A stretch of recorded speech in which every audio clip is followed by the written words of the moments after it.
लिए होल्ड करने की सलाह है। लेकिन इस वीकेंड पर बहुत सारी कंपनियों ने Q1 के यानी कि पिछले तिमाही के बिजनेस अपडेट के आंकड़े जारी किए हैं। अप्रैल, मई, जून के दौरान उनका बिजनेस कैसा रहा है, तो आंकड़े जारी किए हैं और अब हम देख रहे हैं कि मोटा-मोटी जितनी भी कंपनियों के आंकड़े आए हैं वो अच्छे ही रहे हैं और कुछ स्टॉक्स में आज एक्शन भी दिख रहा है इन बिजनेस अपडेट्स के दम पर। डीमार्ट के हम शेयर में देख रहे हैं कि आज एक्शन है, अच्छी तेज़ी बन रही है और बिजनेस अपडेट पर पूरी जानकारी लेकर हमारे साथ जुड़ गए हैं हमारे सहयोगी विन्नी मोतीवाला। विन्नी बताइए, स्टॉक का जो रिएक्शन है उसको देखकर अंदाजा तो लग ही गया है कि अच्छे आंकड़े आए हैं। आप बताइए किस तरह का परफॉर्मेंस रहा है Q1 में और आगे के लिए क्या संकेत निकल रहे हैं इस बिजनेस अपडेट से?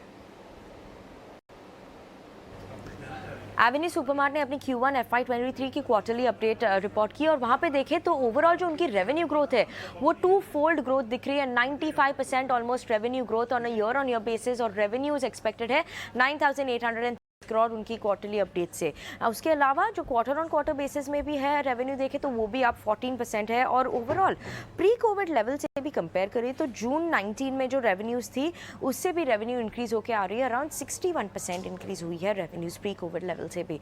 स्टोर्स जो ओपनिंग है, स्टोर ओपनिंग कंपनी ने ये क्वार्टर में 10 स्टोर ओपनिंग किए हुए हैं और टोटल स्टोर काउंट जो है एंड ऑफ जून में वो है 294 स्टोर्स और ये 10 स्टोर्स जो न्यू स्टोर्स है वो बेस्ट एवर Q1 की स्टोर ओपनिंग हो रही है डीमार्ट के लिए। उसके अलावा लास्ट 3 क्वार्टर में देखें तो कंपनी ने काफ़ी स्ट्रॉन्ग पुश किया है स्टोर ओपनिंग के लिए। 48 न्यू स्टोर्स ओपन किए हैं लास्ट 3 क्वार्टर में ही। और Q1 की अपडेट देखते हुए मॉर्गन स्टैनली ने मेंटेन की है ओवरवेट रेटिंग और टारगेट प्राइस दिया हुआ है 4,332 रुपीज़ पर शेयर। वो हाईलाइट करें कि जो एब्सोल्यूट रेवेन्यू है क्वार्टर 1 में वो हाईएस्ट क्वार्टरली लेवल है कंपनी की रेवेन्यू की। तो काफ़ी इंटरेस्टिंग रेवेन्यू फ्रंट आया है डीमार्ट के लिए और मॉर्गन स्टैनली भी ओवरवेट रेटिंग मेंटेन कर रहे हैं डीमार्ट में।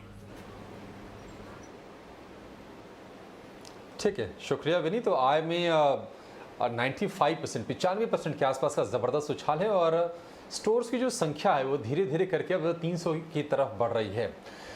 नीलेश, आपसे राय चाहेंगे। देखिए, बहुत ही दमदार प्रदर्शन, अगर बिजनेस अपडेट की बात करें तो स्टॉक उसको बिल्कुल रेस्पेक्ट कर रहा है। हम देख रहे हैं 3 से 3.5% के आसपास की तेज़ी है। ताज्जुब होता है कि इतनी दमदार कंपनी, इतनी फंडामेंटली मजबूत कंपनी और वायदा बाजार से पता नहीं क्यों बहुत समय तक ये दूर रही।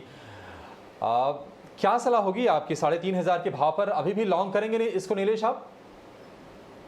देखिए अभिषेक, अगर टेक्निकल स्ट्रक्चर देखें तो अभी भी थोड़ा सा वीक नजर आता है शॉर्ट टर्म के पर्सपेक्टिव से, क्योंकि अपने long term 200 day exponential moving average के नीचे ट्रेड हो रहा है और पिछले अगर आप 7 से 8 महीनों में देखें तो लगातार एक डाउनवर्ड ट्रेजेक्टरी में ट्रेड होता हुआ नजर आ रहा है, फॉलिंग चैनल में ट्रेड होता हुआ नजर आ रहा है। तो कहीं ना कहीं यहाँ पे जो स्ट्रक्चर है वो शॉर्ट टर्म के लिहाज से थोड़ा सा वीक जरूर नजर आता है, बट पोजिशनल पर्सपेक्टिव से यहाँ पे एक स्टैगर वे में इसे ऐड किया जा सकता है, पोर्टफोलियो स्टॉक्स के तौर पर लेना चाहिए इसे। ट्रेडिंग के पर्सपेक्टिव से मेरी कोई खरीदारी की सलाह नहीं होगी जब तक ये काउंटर ऊपरी स्तरों पर 3750 का लेवल पार नहीं करता है, तब तक कोई शॉर्ट टर्म में ट्रेंड रिवर्सल यहाँ पे नजर नहीं आता है। बट पोर्टफोलियो के लिहाज से अगर हम देखें तो 3200 के आसपास का काफी स्ट्रॉन्ग सपोर्ट बन चुका है, बेस बन चुका है और यहाँ पे और थोड़ी गिरावट होती है तो उसे यूज करना चाहिए एज अ बाइंग अपॉर्चुनिटी। एक स्टैगर्ड वे में एक पोर्टफोलियो स्टॉक होना चाहिए। पोजिशनल पर्सपेक्टिव से नेक्स्ट 1 ईयर के पर्सपेक्टिव से मैं कहूँ तो 4400-4500 तक के टारगेट को ध्यान में रख के यहाँ पे खरीदारी की जा सकती है। ठीक है, तो 3750 के ऊपर निकले तभी एक ट्रेंड रिवर्सल के संकेत आएंगे। तो फिलहाल जो है एवेन्यू सुपरमार्ट्स में आपके लिए ये राय आ रही है। पर चलिए